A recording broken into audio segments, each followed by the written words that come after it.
Hey, I'm Jean Adrienne, and I am your host on this edition of Power Talk. We meet here every Monday at 11 a.m. Eastern Time, and I am so glad that you've chosen to spend a few minutes with me today. And I've got a really great show for you today because my guest is Susan Shumsky. Susan dedicates her life to helping people to take command of their lives in highly effective, powerful, positive ways. She's written 14 books. Susan, you are my idol. And she's got a brand new one that has just come out, and it's called Maharishi and Me. Susan spent many years, 22 years actually, living, traveling, and studying with Maharishi Mahesh Yogi, who was, if you guys remember back to the 60s, he was the guru of the Beatles, and he's also the guru of Deepak Chopra. And Susan actually served on his personal staff there. And so she's written a book about that, and, you know, also featuring Transcendental Meditation, because that was Maharishi's thing, is Maharishi's thing. Susan's website is drsusan.org, drsusan.org, or divinetravels.com. So welcome, Susan. I'm so glad to be here with you today. Well, thank you. So it sounds like you have had a much more exciting life than I. How did you end up going to India and hooking up with Maharishi Mahesh Yogi? Well, I was a hippie. I was a flower child. It was the 1960s. Mm-hmm. And those of us who were flower children, probably your viewers don't realize this, but we were really serious about studying spirituality, about experiencing higher states of consciousness, altered states. And our gurus at that time were Timothy Leary and Richard Alpert, who later became Ram Dass. And they told us to turn on, tune in, and drop out. Right. They told us that we could experience nirvana from taking LSD. So we were experimenting with that. And I was reading the Buddhist scriptures. Leary had written the book, Leary and Alpert had written the book, The Psychedelic Experience. So I was reading Tibetan Book of the Dead, other Buddhist scriptures like the Dhammapada and so on. I was reading Autobiography of a Yogi by Paramahansa Yogananda. I was reading The Way of Zen by Alan Watts and other books by Alan Watts. And in Alan Watts' books, it said that you have to find a meditation guide. Well, believe me, in 1966 in Berkeley, California, you didn't exactly go to the yellow pages and find meditation guide or anything remotely similar to that. Good luck on doing that. So I asked a roommate, well, how do I find this meditation guide? And he said, well, have you ever tried to meditate on your own? So I lay down on my bed. That's how clueless I was. I didn't even know that you're supposed to sit up when you meditate. I lay on my bed and sort of prayed for or asked for a meditation. And immediately I was propelled into an ecstatic state. I could feel this cord or rush of energy rushing from the tips of my toes all the way to the top of my head. And I felt like I was plugged into this electric socket, cosmic electric socket, but in a most ecstatic way. I felt like I was being charged and energized by this cord of energy. So I figured, well, I guess this is meditation. Little did I know that not only did I have my first meditation experience, but I also had a Kundalini awakening all at the same time. It wasn't too long after that before a friend took me to the Transcendental Meditation Center, where I found out about this guru. I saw a picture on the wall of the guru, Maharishi Mahesh Yogi, and immediately I kind of fell into spiritual love with this guru. And I knew that this was where I needed to be, and here is where I was going to learn real meditation. So, but unfortunately it took 9 months before I even had a class because there was no teacher in Berkeley. I had to wait for the teacher to come. So eventually in August of 1967, during the Summer of Love, I actually learned Transcendental Meditation. Wow, that's wild. At a deep level, I think I'm kind of jealous. I was in college at Florida State during those years. I started college in 1964 at the age of 16, and I lived in Tallahassee. I was born and raised in Tallahassee, where the college is, or the university is. And my mother had a very tight rope around me, and she, when all this stuff started happening, I wanted to go play. I wanted to be a hippie. I wanted to be a flower child and all that. And there was no way my mother was going to let me leave Tallahassee. Wait, what did she do? She went to the Transcendental Meditation Center and learned how to meditate. It didn't really help her a lot. She was still crazy at the end of that day, but what the hell,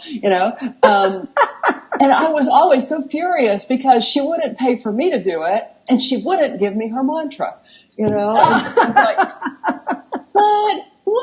And so then I just went back to sleep for the next 20 some odd years as I got married and had kids and whatever else. And I didn't start on this pathway to enlightenment until I was almost 50 years old. So it's interesting how we get close to things, but maybe it's not the right time. And apparently it wasn't the right time. But I was fascinated by the Beatles and everything about the Beatles. So, all of the stuff about the Maharishi, it just made it that much more titillating to me. Let's just put it that way. And I always wanted to know more. So were you actually in India when the Beatles were there? Well, what happened was I learned TM at age 19, and it changed my life dramatically immediately. I was having really great spiritual experiences, and I was so enthusiastic about it that I was became like a TM walking advertisement. I told everyone about it, and in fact, I annoyed everyone, telling them how great TM was and how it had changed my life, and they just told me to, shut up and go away. We've heard enough about this. In any case, so I wanted to immediately to become a Transcendental Meditation teacher. So I started applying to go to the TM a course, the teacher training course that was being held in India. And Maharishi kept offering the course, and I kept applying, and I kept getting rejected. They kept telling me that I was too young, too young, too young. Every time I applied, too young. So eventually, in 1967 I applied, in 1968 I applied, in 1969 I applied. Finally, at the end of 1969, I was accepted to go to the next course because that was the only course in India that Maharishi allowed younger kids to come to. His stipulation was that you be at least 24 and that you have graduated college. So on my course that I went to, which was from January to April 1970, people were younger. A lot of younger kids came. And I was one of them. And I didn't stay just till April, though. I stayed till June. So I was there for 6 months during that time. And after the course was over, there were only a handful of people that stayed afterwards. And so we hung out with Maharishi for another 3 months. There were only 5 of us. So when was the time period when the Beatles were there? Oh, they were there in 1968, which is 50 years ago. Wow. So that was some pretty profound stuff. I mean, for a rock and roll group to actually take a sabbatical from what they were doing to develop their spirituality. Which one of them was the ringleader of that? Well, George was undoubtedly the ringleader of going to India and studying with Maharishi. In fact, his wife, Patty Boyd, in February of 1967, she saw an ad in the Times of London, classified ad about TM. She went to a lecture, and she and her girlfriend learned TM in February of 1967, and then she told George about it, and he was all enthusiastic. He said, I want my own mantra. And so then they found out that in August of 1967, Maharishi was going to speak at the Hilton in London, And so George got tickets for the Beatles and their wives and some friends that came along. And so that's when they first saw Maharishi, was August 24th of 1967. And they went backstage afterwards, and they told Maharishi that they were really keen on exploring spirituality, and they had tried drugs, but that didn't really work very well. So Maharishi later told a reporter that he was happy that the youth, like the Beatles, that they were really interested in developing themselves spiritually, but they were definitely misguided in trying to do it through drugs. Mm-hmm. So when George said to Maharishi at the lecture, "I want my own mantra," Maharishi said to him, "Well, come to this retreat that I'm teaching." He was starting a retreat the very next day, August 25th of 1967, in Bangor, North Wales. So they all traveled with Maharishi on the train and went up to Bangor, and they stayed in college dorms at a college called Normal College, and they ate the canteen food there, which they didn't like. So then they went out to the Chinese restaurant, and then they realized they didn't have any money to pay the bill because the Beatles never carried any money. But happily enough, George Harrison happened to have a 20-pound note stuck in his boot. So he put his boot up onto the table and took out the 20-pound note to pay for the Chinese food. So they stayed there. They were going to stay for 10 days at this retreat, but they ended up staying only 2 days because, unfortunately, on August 27th, Brian Epstein died. That was their manager. And they had to go back to London suddenly. So then after that, they decided to go to India? Well, they were really enthusiastic about TM. They were defending it on all the talk shows like David Frost and talk shows in England. And they were telling everyone about it. And in fact, John even suggested that they do a tour around the world to turn people on, quote unquote, to Transcendental Meditation.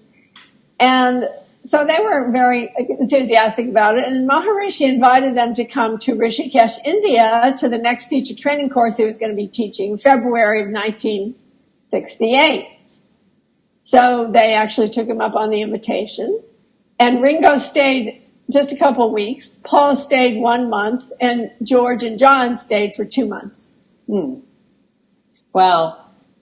What do you think was the draw because it wasn't just the Beatles. I mean, there were a whole bunch of celebrities that got on this Maharishi bandwagon. What do you think was the draw for them? Well, Maharishi was an incredibly charismatic person to the point of being hypnotic, actually. He had this incredible energy field, and you could feel anytime you were with him, you would just feel these waves of love and waves of bliss coming from him, and you would receive these by osmosis. He transmitted this life force energy, this cosmic energy, through his eyes, actually. He could translate just from looking at you. You would feel this incredible bliss that would come your way. It was a very unusual experience, something that I certainly had never experienced before. I'd never met anybody like that before. And so you kind of got hooked on him. He was so powerful and so amazing to be around. And you just felt like you were being loved more than any kind of love you've ever experienced before in your life. And it was so profound and uplifting to be in his energy field. So since I experienced that, I'm sure the Beatles experienced the same kind of thing. Yeah, and I would imagine that many of the celebrities that were so drawn really had more superficial relationships with everybody that surrounded them. People were after them for their fame or their money or whatever. And I guess to feel that sort of a high vibrational connection with somebody could be very impressive. Well, it's interesting you brought that up because, I mean, people who are big celebrities like that, they have a very strong charismatic energy field and kind of hypnotic. People feel attracted to them because of their powerful energy. And yet they met somebody that was, on a higher, as you could call it, higher level than them as far as incredible energy and incredible charisma. So they were attracted to that kind of energy, that kind of feeling that was so powerful. I can imagine. So, I don't know that much about TM because I never actually experienced it, but not only my mother and her sister, Lorene, and Lorene's oldest son, Mike, really sort of got involved in it. And my cousin Mike would always tell me that he had learned how to levitate or to fly, during his meditations. What was that all about? Well, okay, so I learned in 1967, and then about 10 years after that, Maharishi started teaching people what's called the siddhis. Mm-hmm. The siddhis are based upon, and that word means perfections, by the way. Right, yes. And it's based upon an ancient scripture called the Yoga Sutras of Patanjali. Mm-hmm. He is an ancient sage of India. And he wrote this book about supernormal, quote-unquote, powers. Being able to see things at a distance, being able to develop your clairvoyant, clairaudient, clairsentient abilities, being able to levitate, being able to disappear, walk through walls, all these kinds of supernormal powers are discussed in this book. And Maharishi somehow figured out how to use this book to teach people how to do things like levitate. Now, in the scripture, it describes the stages of this levitation. The first stage is the body shaking. Mm-hmm. The second stage is the body hopping like a frog, quote unquote. That's what it says in the scripture. Okay. Hopping like a frog. And then the third stage is actual hovering in the air. So we got as far as the hopping like a frog stage. In other words, we would be on thick foam rubber mattresses so that we wouldn't hurt our bums. Yeah. And we would lift off the ground and then immediately fall back down. So lifting off, falling back down, lifting off, falling back down. It looked like hopping across a frog hopping across a pond. And so it looked totally absurd. And of course, when Maharishi invited the media to film it, it looked ridiculous. And so no one took it seriously. And they thought anybody could do that. Well, try doing it. see if it works for you. Just try it. See if you can do it. It's really, it's something quite miraculous, actually, to lift off the ground. So, and the internal experience of it was extremely blissful. It was an amazing experience. As you can well imagine, I mean, just imagine in your mind the idea of levitating.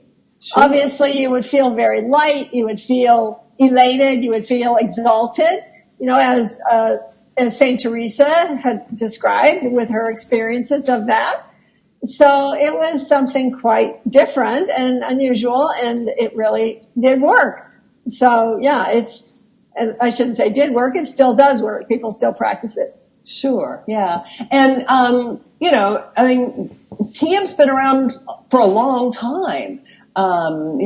People still learn it and do it today. And I think probably today more than any other time, it's meditation for sure is more accepted, I think. Definitely.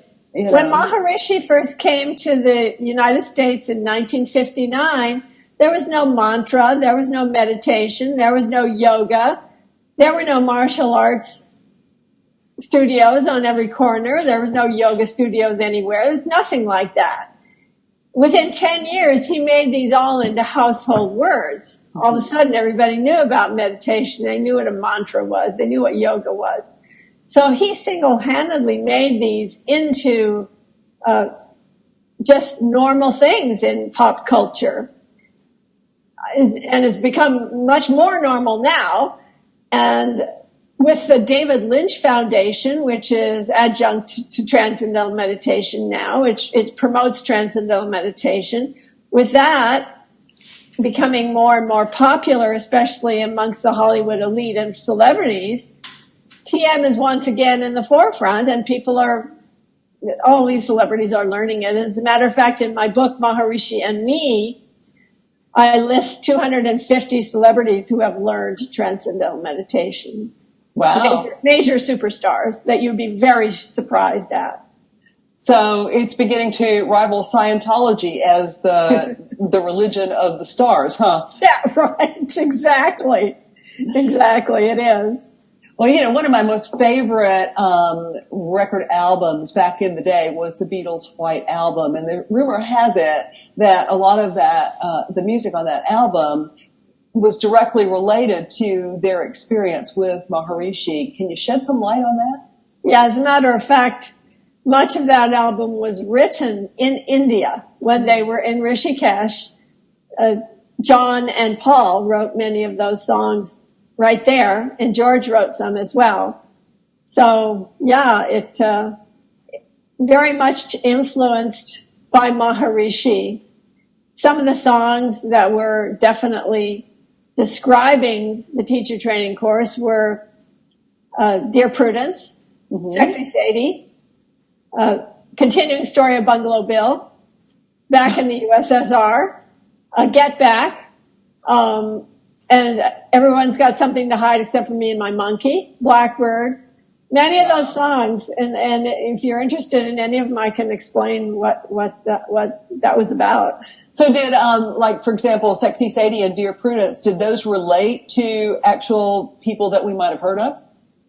Yes. Dear Prudence was about Prudence Farrow, which is Mia Farrow's sister. Mia Farrow was a major superstar at that time. Right, I remember. It starred in Rosemary's Baby, which made her very famous. And also she was in many Woody Allen films because she was married to Woody Allen.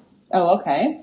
And, so she and her sister went to India together to be on that same teacher training course that the Beatles were on. Mm-hmm. And at that time, sometime in the middle of the course, Maharishi told everyone to go into their little bungalows and just meditate all the time and not come out. In fact, have the food brought to the door. They would fill out a little request sheet as far as what they wanted to eat that day, and the food would be delivered to their door, and they would just stay inside and meditate. As a matter of fact, George and John got up to 8 hours a day meditating. In fact, the Beatles were all competing as to who could meditate the longest. Well, Prudence Farrow, Mia's sister, took it to the max. She kept staying in her room, she wouldn't come out. She just would stay inside meditating. And people started to get concerned about her, and they told John Lennon, who was staying nearby, to sort of look after her, look in on her, and so on. So Prudence describes that one day George and John burst into her room, and they were singing Sgt. Pepper's Lonely Hearts Club Band, and they were singing Obla Di Obla Da.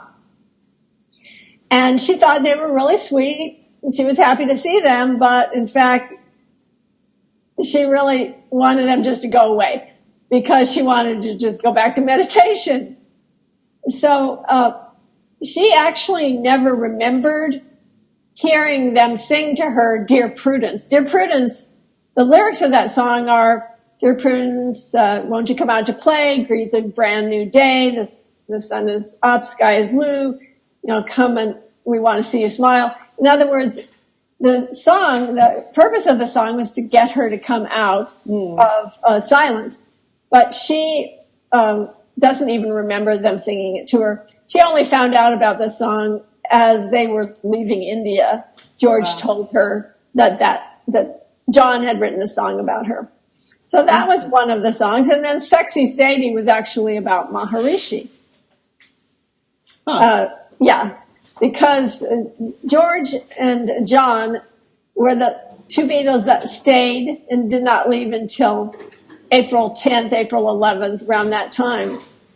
And at that time, they left in a huff. And there were several reasons why they left. I could go into all those reasons in detail. But one of the reasons had to do with a woman that apparently Maharishi had made a pass at. and her name was Rosalind. And she was from Brooklyn, New York. And there was a man named Alexis Martis who was a kind of a Beatles hanger-oner. I don't know how else to describe him. Yeah. And he had attached himself to John's hip in 1967. And Cynthia, John Lennon's wife, was quite concerned about the Svengali effect that Alexis was having upon John, because all the Beatles, in fact, were impressed with Alexis's so-called expertise and the crazy inventions that he was supposedly making. And Alexis admitted to a Transcendental Meditation leader, he admitted to him that the only reason he came to India was to get the Beatles away from Maharishi. John Lennon had called Alexis his new guru, quote unquote, and apparently Alexis didn't want Maharishi usurping his guru-dom or his guru position. And Alexis was kind of a madman. In fact, John Lennon was quoted as calling him cracked, quote unquote. And he wanted to do things like drill the Beatles' skull, something called trepanation, in order to waken their third eye. Oh, that's crazy. Yeah, absolutely crazy. And he wanted to do he wanted to invent these crazy things that he convinced the Beatles he could invent. And anyway, he was trying to get the Beatles away from Maharishi. So he was having an affair with this woman, Rosalind. Alexis was having an affair with her, this same woman. And they spread this rumor around the ashram that that Maharishi had made a pass at her and was trying to have sex with her. And Alexis told the Beatles, and he said, we have to leave. There's something wrong here. And Maharishi is a black magician, and we need to leave right away or he'll put a hex on us. And so they debated all night long, and by the time the morning came, they all decided to leave. So they walked out in a huff, and while they were waiting for the taxis to come, John Lennon wrote this song, Sexy Sadie. He didn't write Sexy Sadie, though. He wrote Maharishi was the name of the song, and it said, you've made a fool of everyone, and you'll get yours yet, and so on. So he called... the song that he wrote had all these terrible expletives in it, and he called Maharishi the C word, and it was just really bad news. So George told John, no, you can't do that. You can't say that. You're crazy. You can't write that. So they changed the words to Sexy Sadie rather than Maharishi. Interesting. So, Susan, tell us where your book is available. Yeah, Maharishi and Me, Seeking Enlightenment with the Beatles Guru is the name of the book. Mm-hmm. It tells all my crazy adventures of being with Maharishi. And it's available anywhere. You can get it at a bookstore or any of the online outlets. It's everywhere, omnipresent right now. And I do have a website you can check out, drsusan.org, and another website, divinetravels.com. Fantastic. Well, this has really been fun. Thank you so much for joining us today and sharing your insights about Transcendental Meditation, Maharishi, and the Beatles. I love it. Look forward to hearing from you again. Wonderful. Thanks for inviting me. And listeners and viewers, stay tuned next week. I'm going to have another great show for you next week as well. And until then, remember, people who take responsibility for their lives create the realities they desire. Love you all. Ciao.